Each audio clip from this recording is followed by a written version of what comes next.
what Dr. Keith Barr's research has shown is that shorter sessions for the tendons and for the bone have a way bigger impact on that collagen synthesis than your typical like long 1 hour sessions.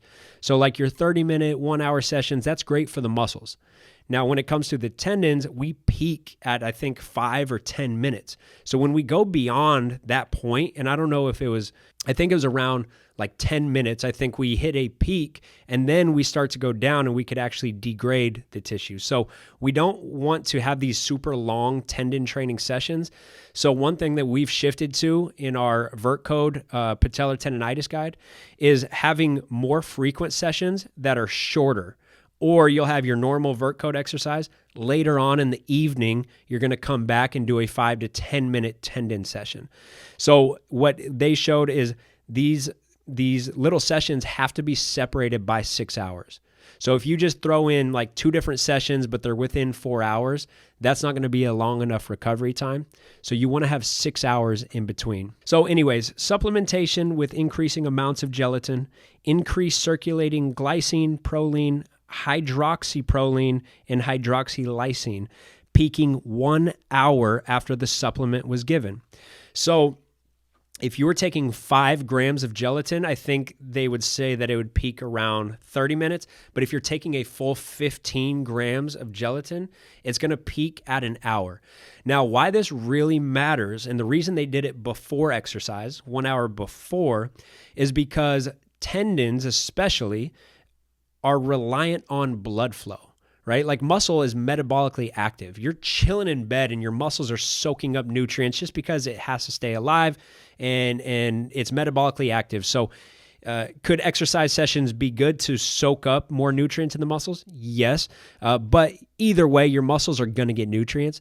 The problem is like with tendons, you're not going to get those nutrients into the tendon unless we move.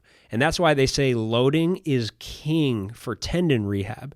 You got to load the tendons to get nutrients. So why not take the supplements an hour before, and then we do the tendon session, and then it starts to really soak up all of these nutrients because you're getting more blood flow through that tendon. Okay, so the results.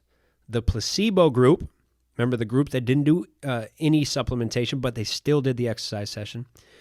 The 5-gram group and the 15-gram group all showed significant increases in collagen content. The placebo was at 54% increase. The 5-gram was at about 60% increase.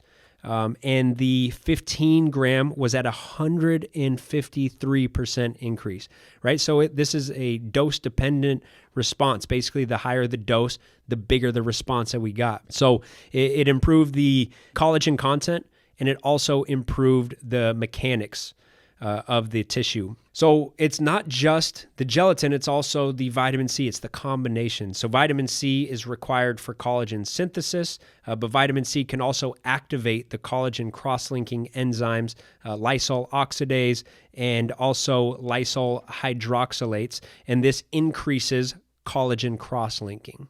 So vitamin C is very, very important in this process. I believe in this study, they did 50 milligrams. A little bit more is probably not going to hurt, right? If you go over on vitamin C, a little bit over, it's not going to be toxic. You're just going to pee it out. So basically, you can throw in, orange juice or have an orange, or there's plenty of fruits that have 50 milligrams of vitamin C along with your gelatin. So another way that you could do this is bone broth along with vitamin C. Like I said, it's possible that the collagen supplements work just as well, but I would focus on the gelatin just because this research showed such great results. And there's other studies. I've seen 3 other studies showing great results with gelatin as well.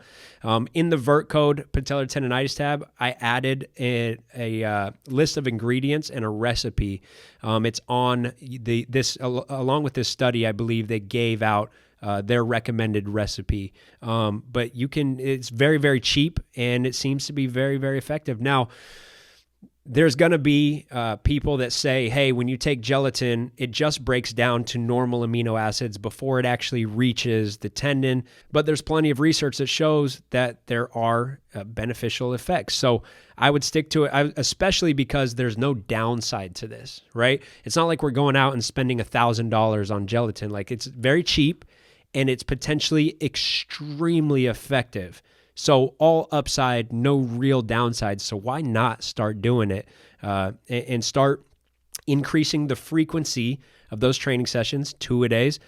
Start shortening them up so you can hit your normal lift, but then let's also do a tendon session later on in the evening, or vice versa. Hit your tendon session, maybe some isometrics, or like they did in this study, skipping rope for 6 minutes, and then you're taking your gelatin 1 hour, then you're skipping rope or doing your isometric holds, wherever you're at in your process. And then 6 hours later or 8 hours later, let's come back and do our normal training session.